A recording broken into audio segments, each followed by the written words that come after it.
Hey everybody, this is Tech Guy Charlie. Welcome to the camera tutorial for the Galaxy Z-Flip-5. So in this video, we are gonna go over all of the camera features on this phone, and along the way, I will also give you some useful tips and tricks that you will find super helpful. And hopefully by the end of this video, you'll be the master of your Galaxy Z Flip's cameras. So let's get started.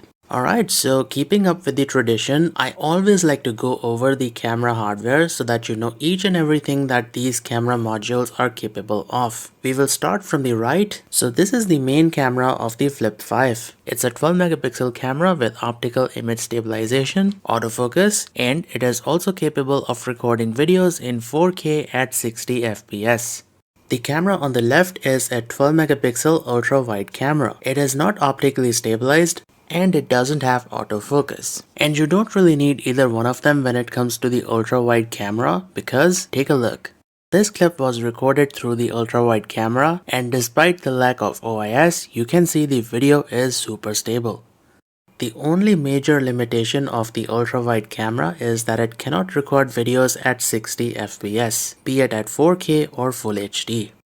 And finally, the selfie camera is a 10 megapixel unit, and yes, this camera can actually record videos at 4K 60 fps.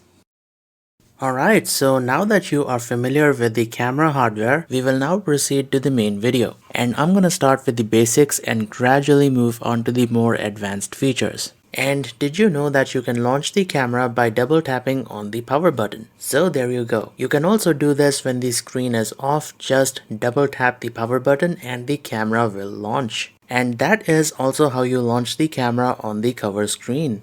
I'll show you how to properly use the camera on the cover screen, but first, I want to talk about the Samsung's camera UI, which is honestly very simple and easy to use. This bottom row contains your camera modes. By default, you've got 3 modes: portrait, photo, and video. But all of the interesting stuff is inside the More tab. So you've got the manual modes, which are the Pro and Pro Video, and night mode is here as well. So what I would recommend is customizing this bottom row, which contains your camera modes. This way you'll have easy access to the camera modes that you use frequently. So the way you customize is by dragging and dropping the camera modes from the More tab down to the bottom row. Once you get a camera mode onto this row, you can place it wherever you want. And when you are done, tap on Save. And that's how you customize the camera modes. Now, on the cover screen, you'll get 3 camera modes. So on the left, you've got the portrait mode, which gives you that DSLR-like effect by blurring the background. Then you've got the standard photo mode and the video mode.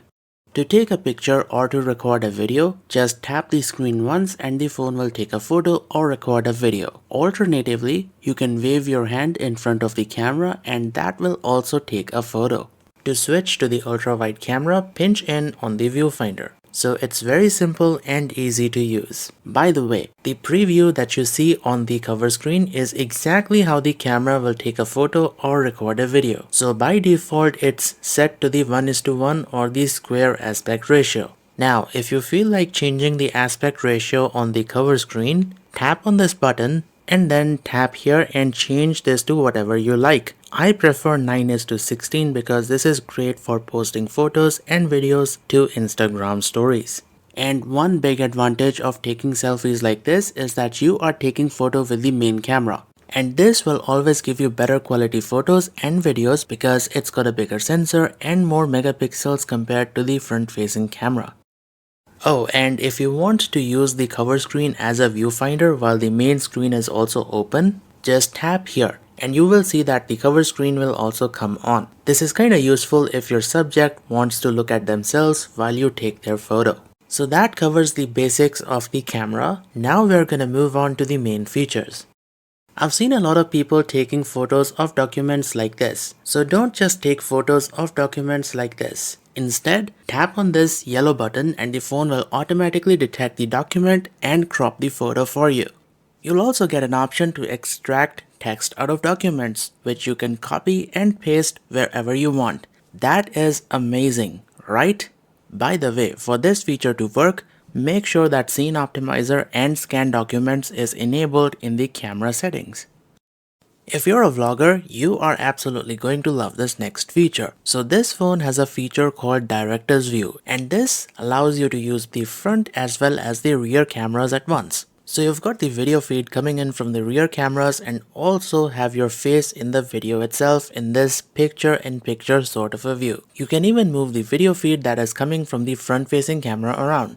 And you can double tap the picture-in-picture view to make it bigger. You can also switch between the ultrawide and the main camera. And hey, you can even flip the cameras around. So now the feed coming in from the front camera is our background and the video feed coming in from the rear cameras is in the picture-in-picture mode. You can also change the layout from picture-in-picture to side-by-side, but I prefer picture-in-picture view.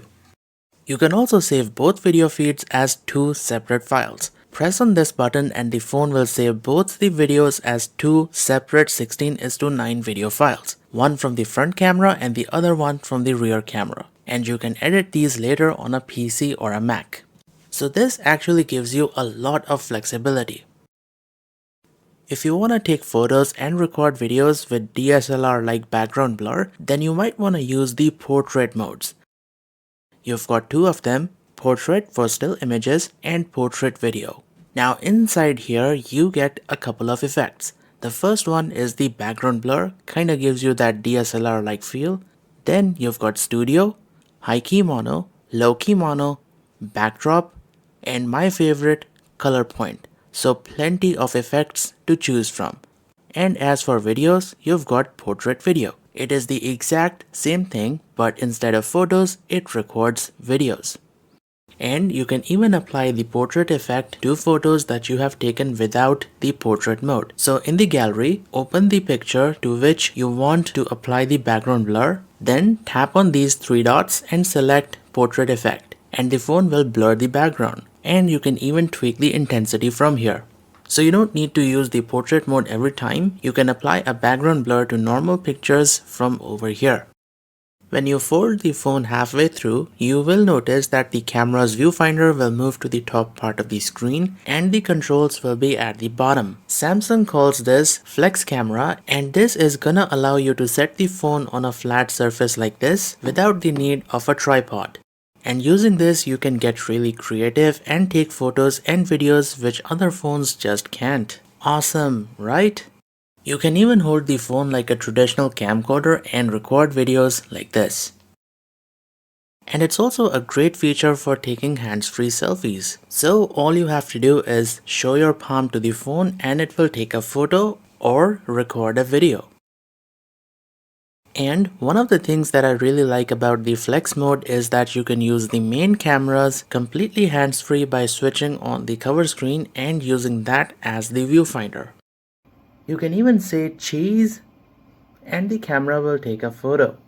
Or if you are in the video mode, you can tell the camera to record video and it will start recording a video, as you can see. So yeah, flex mode along with voice commands will give you a ton of flexibility. Now voice command will be turned off by default, so you will have to go into the camera settings, scroll down to shooting methods, and then enable voice command from here. Now if show palm is turned off, you might want to enable this as well. I also feel that people don't really use or talk about the pro or the manual modes on these phones. And these are awesome for capturing photos and videos in challenging situations. So the Galaxy Z-Flip-5 has two of them, Pro for photos and Pro Video for manual controls while recording videos. Both of them provide similar functionality. They give you complete manual control over the camera, and this allows you to control the camera's ISO level, shutter speed, exposure value, focus, white balance, and choose how the microphone captures the audio. Now I'm not going to explain how the ISO and the shutter speed works because this is not a photography tutorial and it differs for each and every scene. But let me give you an example of where the manual shutter speed and the manual focus comes in handy. Okay, so take a look. This video was recorded in the normal video mode. It kinda looks okay, but I can tell it's a bit overexposed, and you also don't have any control over the phone's autofocus. You can just tap on the object that you want to focus and the phone will do it for you. You don't have any control over the speed.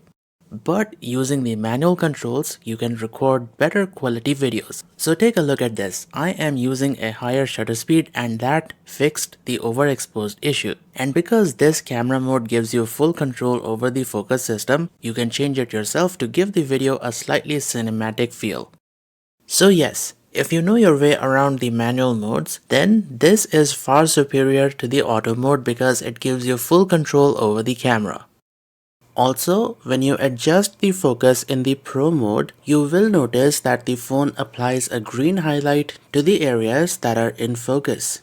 This feature is called peaking focus and it will let you know which part of your image is in focus when you adjust the focus manually in the manual modes. So this makes it super easy to figure out which part of your frame is in focus. I also find tracking autofocus extremely useful, especially while recording videos. To enable this feature, go into the camera settings, scroll down, and under General, enable tracking autofocus. And after enabling this feature, tap the object that you want to keep in focus, and the phone will track that object and keep it in focus. So even if you move or if the object moves, the phone will track the object and keep it in focus. If you pay close attention, you will notice that the phone is trying to keep the fridge magnet in focus rather than my face. So this is a feature that is extremely useful for recording videos. Now, if you don't want tracking focus, you can disable it and use tap to focus instead. So tap on the subject that you want to focus and you can also adjust the exposure by using this slider. But you're gonna notice that after a couple of seconds, everything resets. So if you want to lock the focus and exposure onto something, press and hold and the phone will lock the focus and exposure onto the subject. And even if you change the exposure, it's not gonna go away. So each has its own usage and it really depends on what you're trying to capture. But nonetheless, both are extremely useful. The camera also has a couple of built-in filters, and you can access these by tapping on this button and then tapping on filters. Now if these aren't enough, tap on the plus button and select download filters, and this will take you to the Galaxy store from where you can download more filters. And there are plenty of free filters available on the Galaxy store. But if you are still not happy with all of these, then you can create a filter from your very own photos. So once again, tap on the plus button and this time select create filter and pick a picture from the gallery. For demonstration purposes, I am going to pick this one. So the phone is going to analyze the dominant colors in this picture and use them as the filter. So this photo has a lot of bluish purple, hence the blue purple filter. Here's another one. This photo has a lot of yellow in it, so you get a yellowish filter. This feature is pretty darn amazing, right? And finally, tapping on the face button opens up the beauty filters. These are basic enhancements for your face. And lastly, you've got the option of setting a color tone for your selfies. You've got two options, natural and warm. I would suggest keeping this on natural because then you get the most accurate colors. Now the phone comes with two slow motion modes. The normal slow motion mode records videos at 240 fps in Full HD and slows them down to 30 fps. This kinda gives the video a really cool cinematic effect. So all of these videos that you are watching have been taken with the regular slow motion mode and they look fantastic. But if you want to take a step further, you've also got the super slow motion mode. This records videos at 960 fps for a fraction of a second and then slows the 960 fps video down to 30 fps. And this really slows the video down and you get these surreal slow-mo effect with this mode. And this square is the motion detection area. Basically, the phone will automatically record a super slow-mo whenever there is motion in this area. You can also have a manual trigger by pressing on this button. And the choice to keep motion detection on or off really depends on what you're trying to capture. So yes, these are the slow motion modes on the Galaxy Z Flip 5. Awesome, right? Now let's move on to the next feature, which is capturing panoramas. So check this out. The phone is also capable of capturing stunning, super wide panoramas. Taking panoramas is actually very easy. Select the panorama mode from the camera modes. Tap on the shutter button and start panning your phone in the direction of the arrow, and the phone will automatically capture photos and create a panoramic shot for you. And this is what we have ended up with. Looks awesome, right? I think everybody knows that there is a dedicated night mode on Samsung smartphones, and this helps you take blur-free photos in low light conditions without the need of a tripod. And it also shows the number of seconds the exposure is gonna last. And here's a tip, you can tap on this and select max to increase the exposure. Now here is a hidden feature that many people don't know. If you want better quality low light photos, then you can increase the exposure even more by using a tripod stand, because the phone automatically senses that it is on a tripod and it will automatically increase the maximum exposure. It's showing us about 21 to 22 seconds because there's lots of ambient light. But in almost complete darkness, it goes up to 30 seconds. The end result of long exposure shots is that you get razor sharp, high quality low light photo. So take a look. That looks absolutely stunning. Now in the camera settings, you might have noticed an option which says Auto FPS. This is like night mode but for video recording. Alright, so I'm recording this clip in almost complete darkness with the auto FPS option switched off. And as a result, the video is pretty dark and there's also a bit of noise. But if we switch on the auto FPS option, you will notice that the videos are slightly brighter and they also have less noise. This is because auto FPS lowers the shutter speed down to 15 FPS, and the lower shutter speed allows the camera to capture more light, giving you brighter videos in low light conditions. Also, the videos are not at 15 FPS. The phone fills in the gaps and brings the frame rate up to a watchable 30 FPS. One of the most underrated camera feature on a Samsung phone is the single take mode. When you press the camera shutter button in the single take mode, what happens is that the camera records a short video and then it takes screenshots from it and spits out a couple of photos and videos with a lot of different effects. So you can see we've got a fast forward video, then a cropped photo, a collage, a filtered photo, and the original video is right over here. Also, when you tap here, you've got the option to choose what the camera captures, so you can just disable the type of photo that you don't want to see. If you want the camera to remember certain settings, like the last camera mode that you have used, you might want to go to settings, then scroll down to settings to keep. Here you have a couple of features. If you enable the camera mode option, the camera will start in the previous camera mode that you were using. So if we set the camera mode to video, it's gonna start back up in the video mode. The second option is selfie angle. This I think is quite useful because the front facing camera always defaults to this zoomed in view, which kinda sucks. I kinda prefer this slightly wider view. So if you enable the selfie angle option, the camera will remember the last selfie angle that you have set. So once I set this to the wide view, the camera will always start in this selfie angle. So I think settings to keep is a useful feature and you should go through all of these and make appropriate changes. Samsung has been working with Snap and Meta to integrate the camera features of the Z Flip in their apps. And this integration means that you can use all the cameras of your Z Flip in these social media apps. Snapchat actually shows you this little 0.5x icon which you can tap to activate the ultra-wide camera. And this integration also brings night mode to Snapchat, so this allows you to capture great quality photos even in low light. And in Instagram, activate the camera by swiping to the right, and now pinch in to switch to the ultra wide camera. Amazing, right? This is actually a fairly new feature and many Androids are still not able to do this.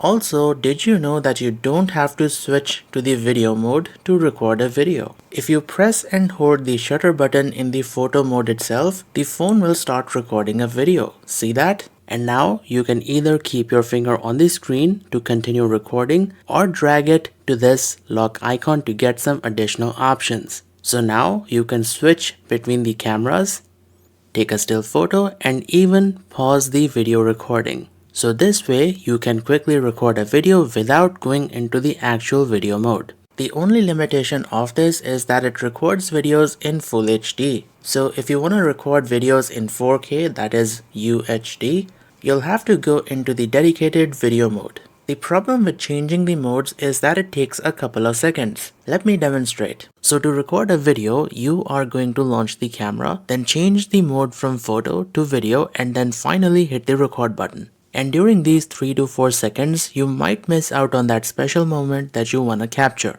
So I would recommend adding the video mode shortcut directly to the home screen itself. Okay, so what you want to do is locate the camera icon and then long press. It's gonna show you 3 options. Long press the video option and drag it anywhere you like on the home screen. And that's it. Just tap on the video mode shortcut and start recording right away. See the difference? It takes less than a second to start recording. So this way you can speed up your video recording process.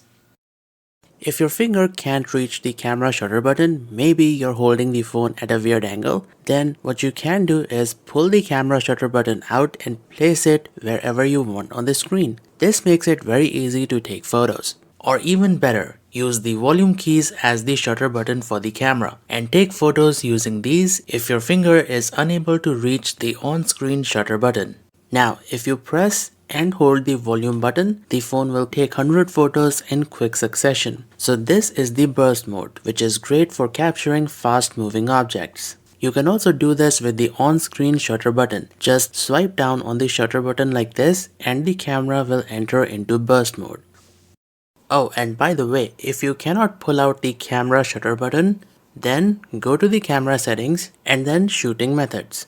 And here enable floating shutter button. So this is the setting that allows you to pull out the camera shutter button and place it wherever you want on the screen. And yes, you can switch between all 3 cameras of the Z Flip while recording videos. So that is awesome. However, there is one small catch. Let me explain. So remember at the starting of the video, I told you that the ultrawide camera is not capable of recording videos at 60 fps. The downside of this is that if you select the UHD 60 or the Full HD 60 option, you will not be able to use the ultrawide camera while recording videos. You will only be able to switch between the rear and the front facing camera because these two can actually record at 60 fps. So yes, if you want to use the ultra-wide camera for recording videos, you'll need to select the 30 fps option, be it at 4K or Full HD. And also, if you want to take photos while recording videos, tap on the camera button and the phone is gonna take a still photo along with the video. Also, many people have asked me how to get the camera's viewfinder to work full screen and take photos and videos that cover the entire screen of the phone. Well, for this, you have to change the aspect ratio to 22:9. By default, the camera will be set to 4:3 and you will get black borders on either side. So tap here to open the aspect ratio option and change this to 22:9. This changes the aspect ratio of the camera to match with that of the screen. And the photos and videos taken in this aspect ratio will also cover the entire screen of the Z Flip. Now, one important thing. When you view photos and videos taken in 22:9 aspect ratio on a computer or a TV, they will have black borders on top and bottom. This is because TVs and PC monitors usually have an aspect ratio of 16:9, and when you view photos and videos taken in 22:9, well, it's gonna look like this. Meanwhile, you get full screen coverage on your phone because the screen of the phone is slightly wider. Changing the aspect ratio to 16:9 on the phone will make the photos and videos fit the entire screen of your TV and your PC monitor. But now we have black bars on the right and left on our phone. And finally, this is how 1:1 looks like on the TV and on the phone. both of them have black borders. However, 1:1 is great for posting on social media like Instagram, Facebook, and also for setting wallpapers on the cover screen. So the bottom line is, if you plan on viewing your photos and videos exclusively on the phone, that too in landscape mode, then stick to 22:9, or else 16:9 for videos and 3:4 for photos is the best, because this option will give you better flexibility. Now, I absolutely love time-lapse videos, and this phone has a feature called hyperlapse that lets you record great quality time-lapse videos. So by default, the hyperlapse mode will be inside the More tab, and here it is. And I would recommend that you record using a tripod for this if you want to record good quality time-lapse videos. In the video mode, you might have noticed this hand icon. Tapping this will turn on Super Steady.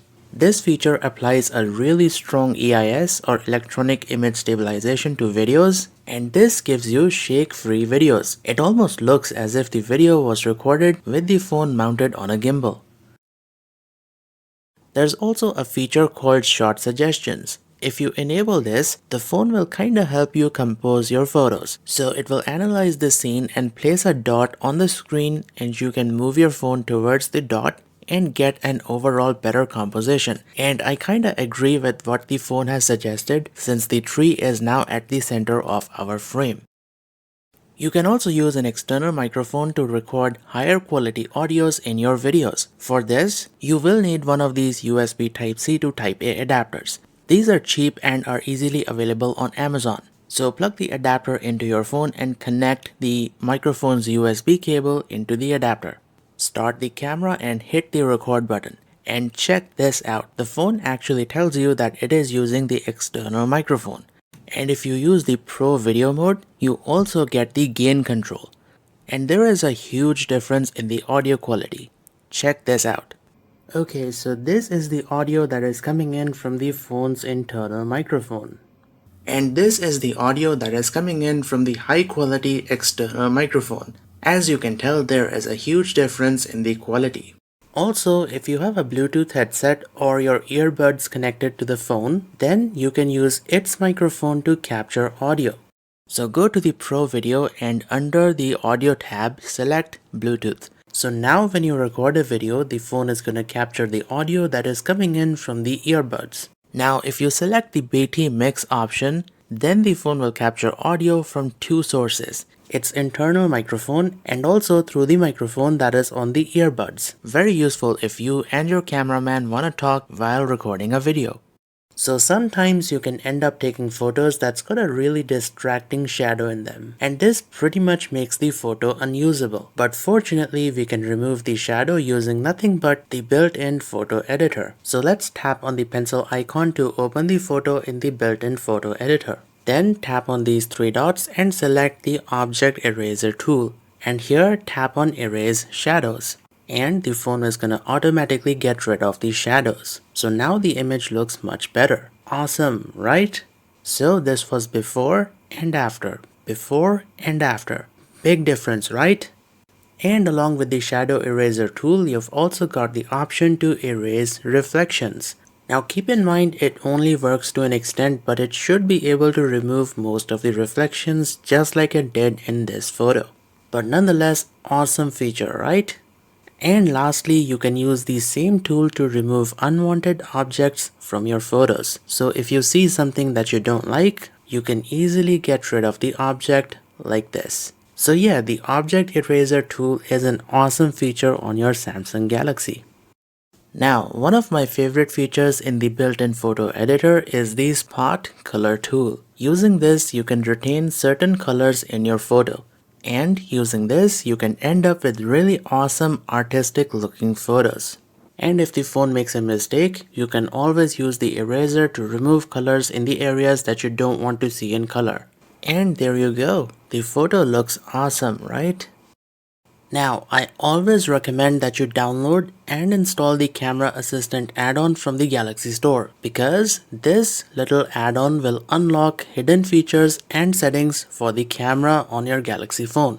So in the camera assistant, you've got the option to enable or disable the auto HDR, option to prioritize focus over speed, and many more. Now I'm not gonna explain all of these because I've already got a dedicated video about camera assistant. I'll put the link to the camera assistant video in the description.